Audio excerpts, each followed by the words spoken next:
రాయలసీమ సరిహద్దులో ఉన్న చిన్న గ్రామం నాగవరం. పగలు చూస్తే సాధారణ గ్రామంలానే ఉంటుంది. కాని రాత్రి పడితే ఆ గ్రామం మీద ఒక విచిత్రమైన భారమైన నిశ్శబ్దం కమ్మేస్తుంది. గ్రామం బయట ఉన్న పాత శ్మశానం దగ్గర ఎప్పుడూ మంటల వాసన వస్తుంది. ఎవరూ మంటలు వేయకపోయినా. ఆ గ్రామంలో ఒక పాత కథ ఉంది. బ్రిటిష్ కాలంలో ఒక జమీందార్ తన బంగారం, వెండి, వజ్రాలు అన్నీ గ్రామం బయట ఉన్న భూమిలో పాతిపెట్టాడని. ఆ గుప్తనిధి దొరికితే ఊరంతా కోటీశ్వరులవుతారని పెద్దలు చెబుతుంటారు. కాని ఆ నిధి మీద ఒక శాపముందని కూడా అంటారు. రక్తం తాగిన నేలే ఆ నిధిని బయటికిస్తుంది అని. ఏళ్ల తర్వాత ఆ గ్రామానికి ఒక కొత్త స్వామీజీ వచ్చాడు. పేరు సిద్ధేశ్వరానంద స్వామి. పొడవైన గడ్డం, ఎర్రటి కళ్ళు, నుదుటిపై పెద్ద విభూది గీత. అతను మొదట చిన్న పూజలు చేసి గ్రామస్తుల విశ్వాసం గెలుచుకున్నాడు. అనారోగ్యాలు తగ్గించాడని, కోర్టు కేసులు గెలిపించాడని ప్రచారం. కొద్ది కాలంలోనే గ్రామ పెద్దలతో అతనికి గట్టి పరిచయం ఏర్పడింది. గ్రామ పెద్దల్లో ముఖ్యుడు రామచంద్రారావు. అతను ఆశలతో నిండిన మనిషి. గ్రామంలో డబ్బు, భూమి, రాజకీయ ప్రభావం అన్నీ తన చేతిలో ఉండాలని కోరుకునేవాడు. అతనికి ఒక పెద్ద సమస్య ఉంది. గ్రామంలో నిజాయితీగా ఉండే మరో పెద్ద మనిషి సత్యమూర్తి. అతను గ్రామ ప్రజల నమ్మకం గెలుచుకున్నాడు. ఎవరికి అన్యాయం జరిగినా అతనే ముందుంటాడు. రామచంద్రారావుకు అతను అడ్డంకి. ఒక రాత్రి రామచంద్రారావు ఇంకొంతమంది పెద్దలు స్వామీజీ దగ్గరకు వెళ్లారు. స్వామీజీ, ఆ గుప్తనిధి నిజమా అని అడిగారు. స్వామీజీ కళ్ళు మూసుకుని మంత్రాలు జపించాడు. తర్వాత మెల్లగా అన్నాడు, నిధి ఉంది, కాని అది రక్తాన్ని కోరుకుంటుంది. నరబలి లేకుండా అది బయటికి రాదు అన్నాడు. ఆ మాట విన్నవాళ్లు ఒక్కసారిగా వెనక్కి తగ్గారు. కాని డబ్బు ఆశ భయాన్ని మింగేసింది. స్వామీజీ ఒక ప్లాన్ చెప్పాడు. అమావాస్య రాత్రి శ్మశానం దగ్గర యాగం, ఒక బలి. గ్రామంలో ఎవరూ అనుమానం పడకుండా అంతా రహస్యంగా జరగాలి అన్నాడు స్వామీజీ. ఆ రాత్రి ఆకాశం మబ్బులతో నిండిపోయింది. గాలి గట్టిగా వీచింది. శ్మశానం దగ్గర ఒక పెద్ద యాగశాల ఏర్పాటు చేశారు. నల్లటి బట్టలు, నిమ్మకాయలు, ఎర్రటి గంధం, మేక రక్తం. కాని అది సరిపోదు. మనిషి రక్తం కావాలి అన్నాడు స్వామీజీ. ఆ రాత్రి గ్రామంలో ఒక యువకుడు కనిపించలేదు. అతను ఒంటరిగా తిరిగే పేదవాడు. ఎవరూ ఎక్కువగా పట్టించుకోరు. అతడిని మత్తుమందు ఇచ్చి శ్మశానానికి తీసుకెళ్లారు. యాగం మొదలయ్యింది. స్వామీజీ మంత్రాలు జపిస్తున్న కొద్దీ గాలి చల్లబడింది. మంటలు ఎర్రగా మారాయి. ఒక్కసారిగా యువకుడు కేక వేశాడు. కాని ఆ కేకను ఎవరూ వినలేదు. ఎందుకంటే అదే సమయంలో పిడుగుపడింది. రక్తం నేలమీద జారింది. మంట ఒక్కసారిగా నల్లగా మారింది. భూమి కదిలింది. కొద్దిసేపటికి నేల చీలింది. అందరూ ఉత్సాహంతో ముందుకు వెళ్లారు. కాని లోపల బంగారం కాదు, ఎముకలు, మనుషుల ఎముకలు ఉన్నాయి. అప్పుడు స్వామీజీ భయంకరంగా నవ్వాడు. ఆ నవ్వు మానవీయంగా లేదు. నిధి కోసం కాదిది, శక్తి కోసం అన్నాడు. స్వామీజీ అప్పుడు చెప్పాడు, ఈ బలి ద్వారా గ్రామం మొత్తం మీద తన నియంత్రణ వస్తుందని, ఎవరికైనా చెడు జరగాలంటే చెయ్యగలడని. రామచంద్రారావు భయపడ్డాడు. కాని అప్పటికే ఆలస్యమైపోయింది.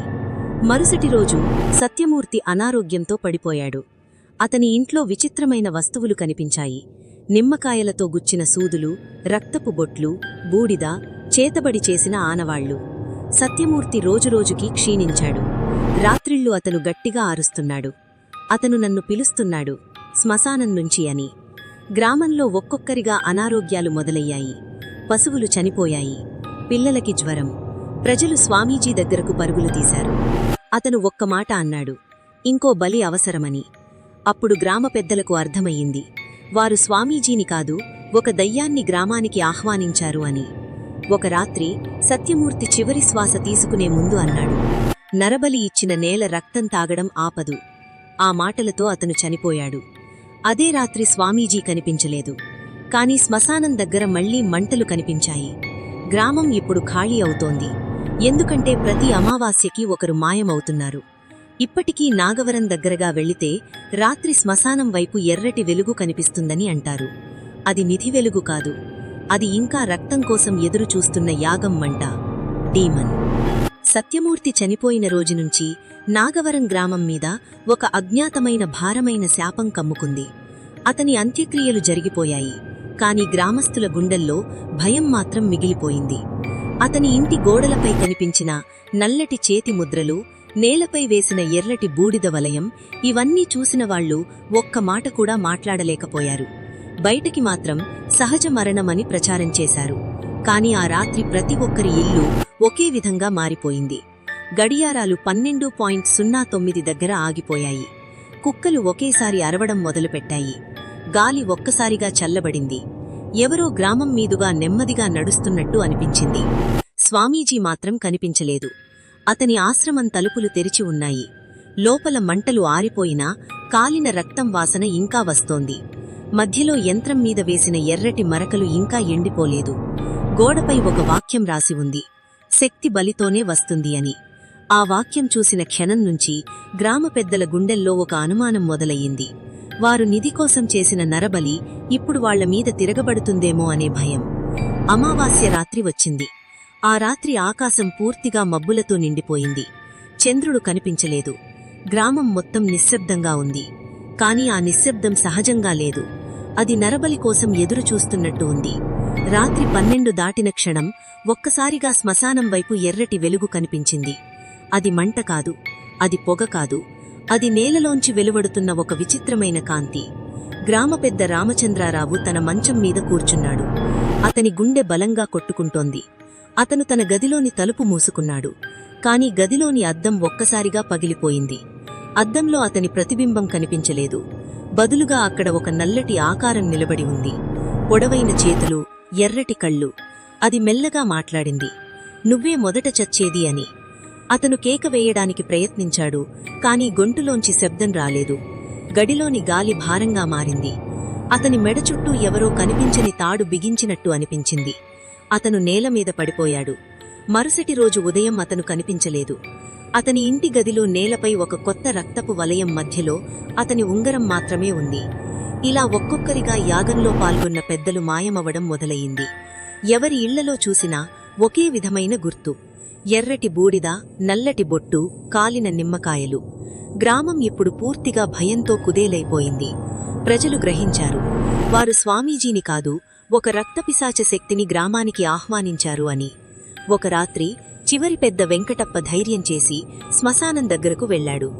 ఇది ఆగాలి అన్నాడు. అక్కడ మళ్లీ యాగమంటలు వెలుగుతున్నాయి. కాని ఎవరూ కనిపించలేదు. ఒక్కసారిగా మంటల మధ్యలో స్వామీజీ ఆకారం కనిపించింది. అతని కళ్ళు పూర్తిగా నల్లగా మారిపోయి ఉన్నాయి. స్వామీజీ గట్టిగా నవ్వాడు. నేను కేవలం తలుపు తెరిచాను, మీరే మీ చావును వెతుక్కున్నారు అన్నాడు. ఆ మాటలు ముగిసేలోపే నేల చీలిపోయింది. ఆ చీలికలోంచి ఎర్రటి పొగ ఎగసిపడింది. ఆ పొగలో ఒక భయంకరమైన రూపం. అది మనిషి కాదు, జంతువు కాదు, అది రక్తంతో చేసిన నీడలా ఉంది. దాని స్వరం గట్టిగా మార్మోగింది, బలి ఇచ్చినవారు బలి అవుతారు అని. వెంకటప్ప వెనక్కి పరిగెత్తాడు. కాని నేలలోంచి నల్లటి చేతులు బయటకు వచ్చి అతన్ని గట్టిగా పట్టుకున్నాయి. అతని కేక రాత్రిని చీల్చివేసింది. తర్వాత మళ్లీ నిశ్శబ్దం. కొన్ని నెలల్లో నాగవరం గ్రామం సగం ఖాళీ అయిపోయింది. ప్రజలు ఇళ్లు వదిలి వెళ్లిపోయారు. కాని ఒక విషయం మాత్రం ఆగలేదు. ప్రతి అమావాస్య రాత్రి 12:09కి శ్మశానం దగ్గర ఎర్రటి వెలుగు కనిపిస్తోంది. ఆ వెలుగులో ఇప్పుడు ఒకటి కాదు, 2 ఆకారాలు కనిపిస్తున్నాయి. ఒకటి స్వామీజీది, మరొకటి రక్తంతో చేసిన ఆ నీడది. ఆరిద్దరూ మెల్లగా గ్రామం వైపు చూస్తుంటారు. ఇప్పుడు గ్రామంలో మిగిలిన వాళ్లు ఒక భయంకరమైన విషయం గ్రహించారు. గుప్తనిధి అసలు లేదు, అది ఒక ఎర. నిజమైన నిధి మానవ రక్తమని. ఆ యాగం పూర్తి కాలేదు, అది ఇప్పుడే మొదలయ్యింది. ప్రతి బలి ఆ శక్తిని పెంచుతోంది. ఒకరోజు అది శ్మశానం దాటి గ్రామంలోకి వస్తుంది. చివరి అమావాస్య రాత్రి ఒక చిన్న బాలుడు మాయమయ్యాడు. అతని తల్లి శ్మశానం వైపు పరిగెత్తింది. అక్కడ ఆమె చూసింది, మంటల మధ్యలో స్వామీజీ నిలబడి ఉన్నాడు. అతని వెనుక ఆ రక్తపు నీడ. బాలుడు మధ్యలో నిలబడి ఉన్నాడు. స్వామీజీ మెల్లగా అన్నాడు, నిధి కావాలంటే ఇంకో బలి జరగాలి అని. ఆమె కేక వేయగానే మంట ఒక్కసారిగా ఎగసిపడింది. వెలుగు ఆగిపోయింది. మరుసటి రోజు అక్కడ ఎవరూ లేరు.